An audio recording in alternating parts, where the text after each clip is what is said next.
Dad's Playground. Hooray! The Celebrity Jobber Podcast with Jeff Zito. If you like what you hear, please subscribe, give a 5-star rating, and leave a review. Check out all our past episodes on Apple Podcasts, Spotify, or wherever you pod. What if these celebrities weren't famous? What would they have become? What was their first job? We're about to find out. Our guest is 1/5 of the Broken Lizard comedy troupe, best known for his role as Thorny in the cult classic movie Super Troopers. Appearing this weekend at Coastal Creative in St. Petersburg, Florida, July 6th, 7th, and 8th. Comedian, director, actor, Jay Chandrasekhar. Did I pronounce that correctly, Jay? You did. Okay, because I would imagine when you were in school, you didn't get a lot of luck with the teachers getting your name right. Every single teacher got it wrong. Every single one. Every single one. Yeah. The guy who taught the history of India. He just zipped it off, no problem. You know, it's funny when I talk to like tech support, I don't even spell it. I just say it and they go, boom, perfect pronunciation. And they don't even ask me to spell it. They know it right away. You're from Chicago, one of my favorite cities in the world. I love Chicago. Are you a Portillo's guy? Yeah, I mean, of course. They've actually opened a Portillo's out in L.A. Really? Yeah. Portillo's is just an excellent Chicago spot, no doubt. And I can tell you, with your time in St. Petersburg, there is a Portillo's nearby in St. Pete. No way. So you're set. You own a piece of Portillo's? Is that why you're plugging them so hard? I wish. If I could get some kind of deal with a big beef or a combo for life, I'd plug them forever. So being from Chicago, tell me a little bit about your mom and dad and what they did. Well, my dad was a lung disease specialist, and my mom was a radiologist. They worked at different hospitals. And, you know, all my uncles and aunts were doctors. And so it was basically just doctors everywhere all the time when I was a little kid. And I would just sit there and listen to them speak in that, it's called medicalese. It's basically just this language of medicine. And I always thought, I'd be a heart surgeon, but then I took organic chemistry in college, and it met at 8 a.m. 5 days a week, and that really conflicted with my drinking schedule. And I never quite, I just couldn't, I got a C-, and there was no real way to, short of stopping drinking, which I didn't seem to be able to or want to do. I just couldn't they were weeding me out, basically. They were like, if you can't get up at 8 a.m. 5 days a week, you're not going to be a doctor anyway. So that was that. Wow. You know, I have a good friend from India, and he kind of tells me all the time, he's actually going through a dilemma right now where his mother wants to set him up with an arranged marriage, but he's not ready to do it yet. But he tells me all the time, from the time that he was very young, his parents pushed him hard into, school, study, tutoring. Were your parents like that to you growing up? Not much, not really. I mean, it was less overt pressure, really. I mean, they both were number one in their classes in subsequent years in medical school. So that was the pressure, was like, well, what's wrong with you? Right. I mean, I was number 7, which was, pretty good. Yeah. Pretty good. I mean, but, I applied to, when I graduated high school, I applied to, the entire Ivy League. And I had a B+ average. And my dad was like, he's like, why would they want a junky B+ Indian when they have all these A+ Indians? And I was like, that's fucking right. And he was right. They didn't let me in. Well, because the answer to the question, Dad, is because I'm fun. I'm a lot more fun than those other guys. Right, but the Ivy League doesn't give a shit, apparently. Right. But that's okay. I went to Colgate, and that was a good school, and I did well there and started a comedy group. So, boom. So, Jay, I got to ask, with your parents being in the medical field, were they a little pissed off that you were like going to college, on track to becoming a heart surgeon? And then it was like, hey, guys, I'm going to try this comedy thing out. I mean, did it break their heart? Were they discouraging or were they supportive? They just wanted me to have a backup plan when it failed. Okay. They just were like, what are you going to do if it doesn't work out? Really, when it doesn't work out. Right. And I said, I'll go to law school. My sister went to law school, and I'm like, I'll give it 3 years, and if it's not happening, I'll go to law school. And they were like, okay, fine. And so, those 3 years, we had enough success every year that I never quite had to even bother, taking the LSAT or even getting serious about law school. It never happened. So let me ask you a question real quick. Do you use a lot of streaming platforms? And if the answer is yes, do you know what Rocket Money is? And have you ever seen those specials? It's like, hey, for the first 3 months, 99 cents for this streaming network. And you're like, oh, yeah, great. And then after 3 months of 99 cents, I forget that in the fine print, it goes to $14.99 a month after that. And I can't tell you how many streaming services I have, probably somewhere around 8, maybe 9. I know, a little bit of a TV problem. So let me tell you about Rocket Money. It's a personal finance app that finds and cancels your unwanted subscriptions, and it monitors your spending and helps you lower your bills all in one place. It's so easy, too. You download the app, you put in your credit card, and basically keep or cancel whatever services you want. Stop throwing your money away, cancel unwanted subscriptions, and manage your expenses the easy way by going to rocketmoney.com/jobber. Again, that's rocketmoney.com/jobber, rocketmoney.com/JOBBER. So tell me what got you interested in comedy to begin with. Who was it? Was there a certain guy in your life? Was there a certain comedian that was, your idol, or a guy that you just really wanted to be just like? Well, I'm from Chicago, and there's a big, improv sort of Second City scene there. And a great number of the original Saturday Night Live people came out of Chicago, Bill Murray, Belushi, Aykroyd, all those people ran through Chicago. And so it was part of the culture there. And then I saw Richard Pryor live on a videotape. It's called Richard Pryor Live. It's in Long Beach. And I was like, wow, that's a job. And then I saw Eddie Murphy when I was about 15, Delirious. Yeah. In the last row of the Chicago theater. And I'm like, that's incredible.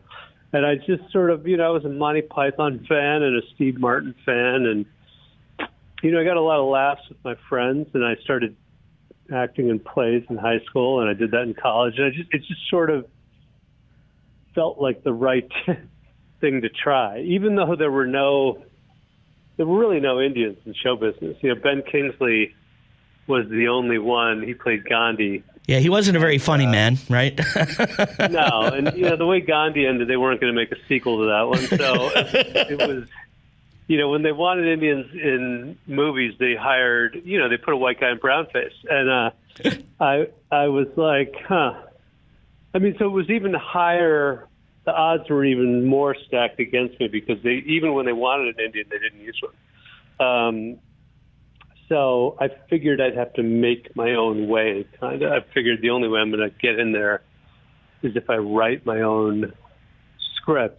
And put a guy with my voice into the middle of it and my accent in the middle of it, and then I'll direct it and force myself into the movie. Okay, so you got serious about acting and comedy while you were in high school.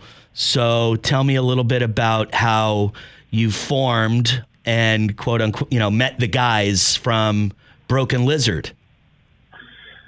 Well, I went to Chicago my junior year, and I took the semester, and I lived in Chicago, and I went to college at Loyola to try to get credits. I took a semester off Colgate, and I did improv comedy with, at the time Chris Farley was there and Dave Keckner was there, and I was in classes with those guys. Even though I was the lowest improviser in Chicago, they were the highest. I was the lowest. And I said to myself, if I can make strangers laugh, I will give show business a try. And so I got into this improv group with all these, accountants and moms. Right. Give it a try. And we would do shows in front of audiences, and they would just bomb hopelessly. No laughs. And I was like, well, that's not working, and it's not necessarily my fault. But this is not entertaining, I thought. And so I wrote 10 minutes of stand-up jokes, and I signed up for an open mic, and I did the jokes, and they got laughs. And I thought, okay, I made strangers laugh, okay. And I kept doing stand-up, and I kept doing improv, and the improv didn't work, and the stand-up did. And I'm like, okay, I'm going to give show business a try when I graduate. And I get back to Colgate. It's my senior year, and this guy who started a thing called the Kinetic Theater Group, he was a student-run theater group, and he was going to London for the semester, and he asked me, he said, I want to keep my theater group running. I'm going to do 4 one-act plays while I'm in London. Can you do one of them? Do that improv thing you were telling me about. Why don't you start an improv comedy group? And what he was referring to is that when I got back to Colgate after Chicago, I was bragging about what a good improviser I was. Right. And nobody at school would ever know. And I'm like, yeah, I know Chris Farley, and he was Saturday Night Live, and I'm like talking a big game. And he's like, you should do this improv group. And I'm like, yeah, man, that's a good idea. And so I called my friend Kevin Heffernan, who was in my fraternity house. And I'm like, hey, man, you want to do an improv group? I got an opportunity to do that. And he goes, an improv group? No way. No, I don't want to do an improv group because all our friends will laugh at us. They'll make fun of us. And I'm like, yeah, you're right. So I called the guy. I'm like, we're not doing it.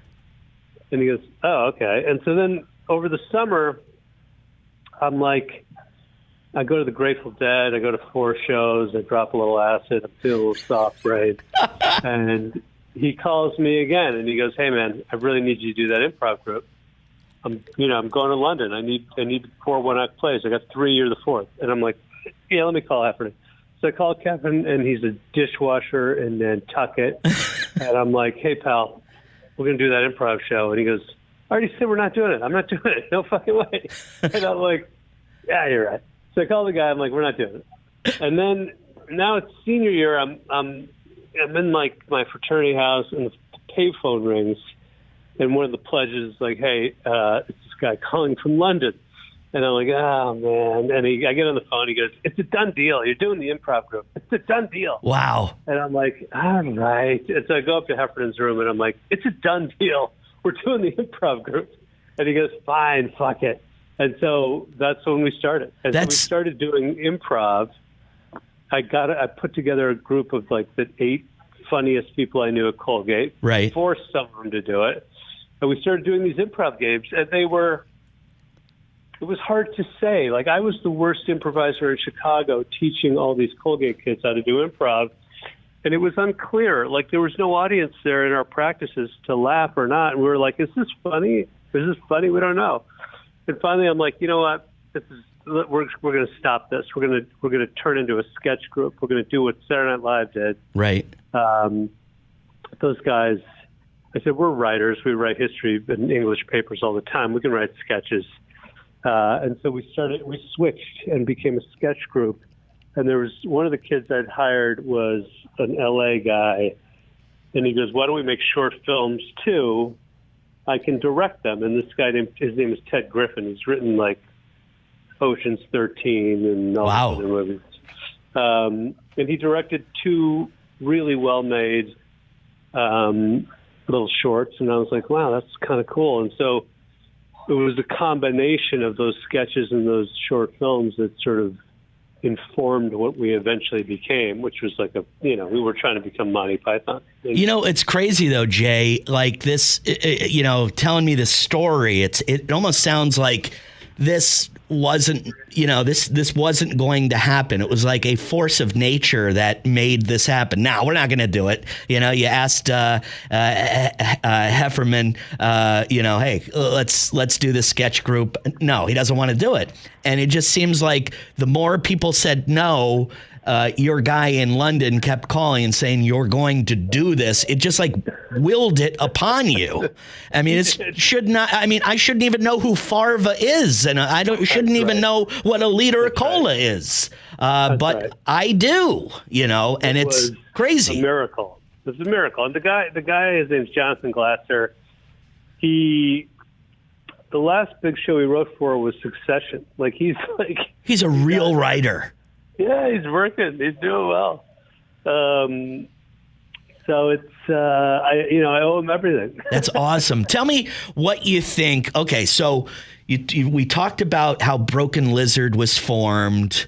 What do you consider? And I'm gonna move into Super Troopers because I'm gonna say, not knowing more of the story than I already know, I'd have to say Super Troopers had to be your big break. Would you consider that correct? Or is there something else in between Broken Lizard and Super Troopers that you would consider your big break? Well, I suppose it is the big break. I mean, yeah, it was the big break. It was the one that, got us. I mean, we sold it for 3 times what we made it. So we made our investors money, and we made money, and then Searchlight made an immense amount of money. Yeah. And then everybody else was like, well, these guys make money, so let's give them more movies. That's all show business is. If you do well financially, people go, oh, we want to do well financially in the next one, and they just give you another chance. So was it, tell me a little bit about Super Troopers. How did the idea, and did you have the idea for a long time, and how long did it take to make? How did that whole thing get rolling? Well, we made a film called Puddle Cruiser, which was at Sundance, and 3 years earlier, and Harvey Weinstein at Miramax almost bought that film, but then didn't, and said, I'm going to buy your next film. So he said, write me a funny movie. And we were like, whoa, what about what? And he goes, what do you mean about what? Anything you want to write about? Tell us, bring me a pitch and we'll make a movie. And so we were up at a wedding on the border of Vermont, and we were sort of watching the driving by cops who had pulled over teenagers, and we were like, the dynamic was so funny in the country at the time because there were all these white boys in basements, gangster rapping, talking about popping caps and cops asshole, whatever. And yet when they got pulled over, they were these nice suburban boys. So we thought, oh, that's kind of a funny dynamic.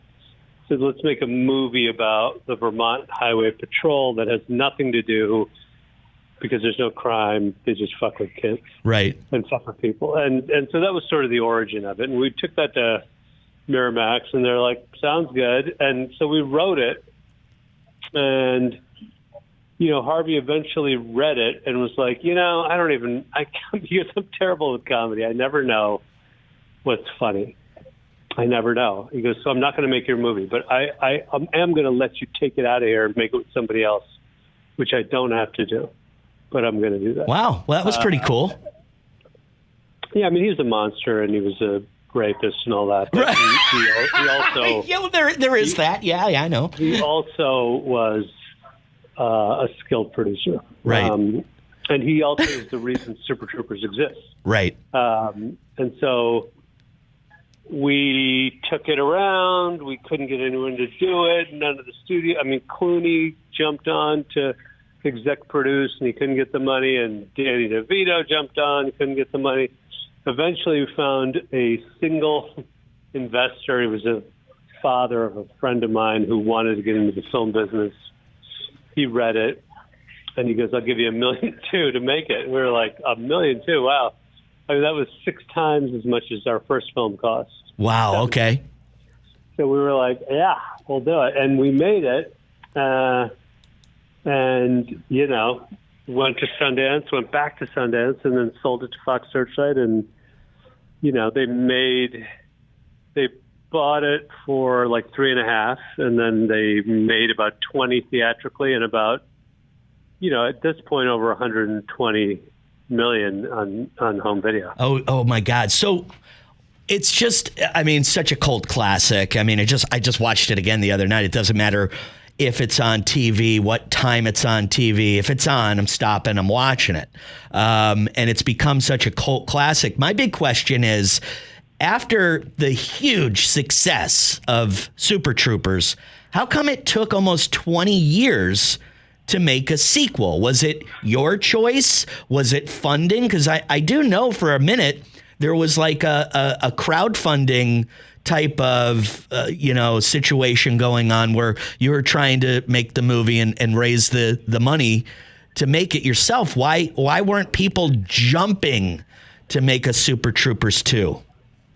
Well, they were, but we didn't want to. If we only made that movie, the second movie right away, we would have been like the Police Academy guys. Right. Got it. That's all they did. Got it. We've now made, 9 movies. Right. 2 of them are Super Troopers, and we'll make another one. But, we got Beer Fest and Club Dread, and, all these Slam and movies. Salmon was one of my faves. So we're kind of like, we made a decision. And then by the time we wanted to make it, it had been too long. Searchlight was like, I'm not sure the audience is still there. So we did a crowdfunding campaign, and we raised like $5.4 million from like 55,000 people, and we proved that the audience was still there, and Searchlight jumped back in, and they did well with that movie too. And you're talking about, I do hear that a Super Troopers 3, I don't know if it's in the works, or you just said there will be another one. Is that? Yeah. We're on strike right now, but as soon as we're off that, we're gonna make Super Troopers 3. You're on strike. Oh, tell me about that. I love strike. Well, the Writers Guild is on strike. Oh, okay. Got it. Until it settles, which it'll probably settle in like around Labor Day, and then we'll get back to work. Okay, man, that is so cool. I'm just I'm fascinated by the film industry. I definitely had aspirations of being in it when I was younger. Had no idea about all the ins and outs, and it just seems like right place, right time with a lot of people.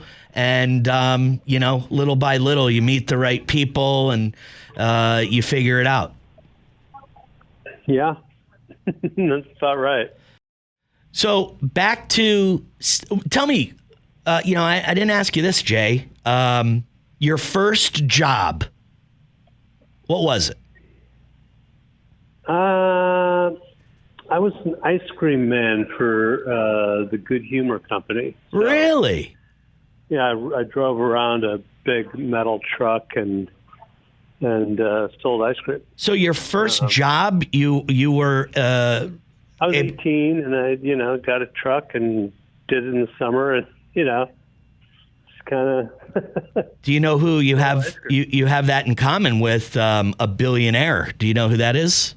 No. Mr. Wonderful from the Shark Tank, Kevin O'Leary. His first job was an ice cream man. I was the only ice cream man who didn't sell beer and weed. The other drivers would be like, "Hey man, can I get a 12-pack of Budweiser?" I'm like, "Of what?" They're like, I'm out of Budweiser. I need Budweiser. I'm like, "What? For what?" They're like, "Just sell it." And I was like, "Oh, you sell beer?" I'm like, "They're like, yeah. How do you make a living?" And I'm like, "I sell ice cream." Man, have you ever thought about?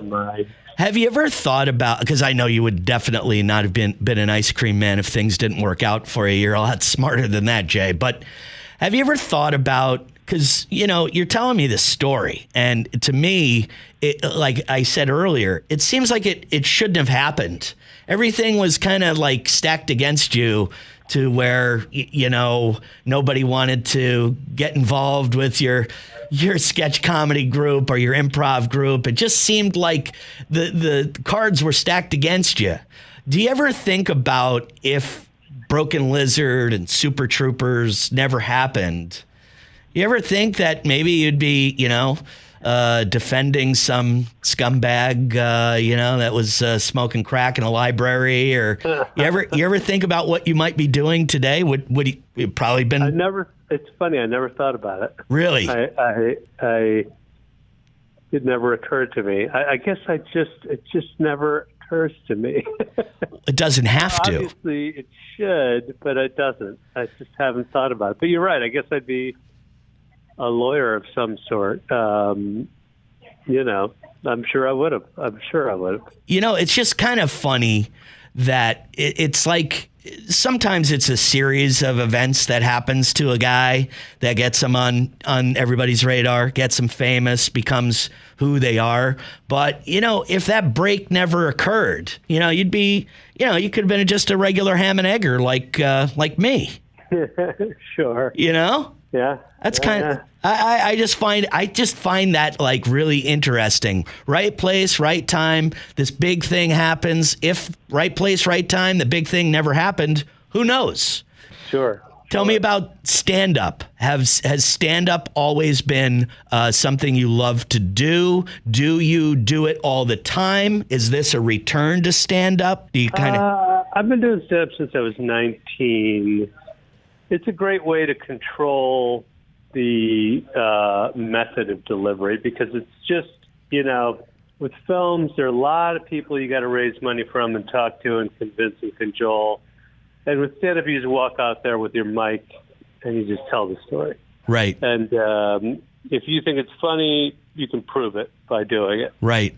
So I find it to be a very, very satisfying way to perform. And I like to tell stories, and they're often dirty stories, and they're often smart stories, and they're smart and dirty, and that's my favorite thing. Is it difficult these days, like post-COVID? I think like the world has changed over the last 5 years, but really over the last 3 years. Do you find comedy is harder to do when you're, no?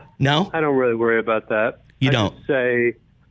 I say what I want to say, and I think the most important element of it is to understand what you're saying and stand behind it. Own it. I don't really worry about because I'm not an idiot. I'm not trying to insult people for comedy. I'm just trying to. I do say provocative things, but they're not like.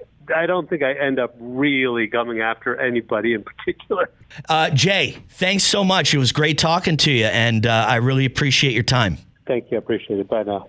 This weekend, Jay is performing at Coastal Creative in St. Petersburg. For a list of all of his tour dates, you can go to jchandrasekhar.com. Information on his podcast, Mustache Tales, and you could even get a signed copy of Jay's book, which is titled Mustache Shenanigans. Once again, all up on his website, jchandrasekhar.com. So his parents were in the medical field. His father was a lung specialist, his mother a radiologist. They didn't really push him into becoming a doctor, but he started off wanting to be a heart surgeon. That's what he thought he was going to be.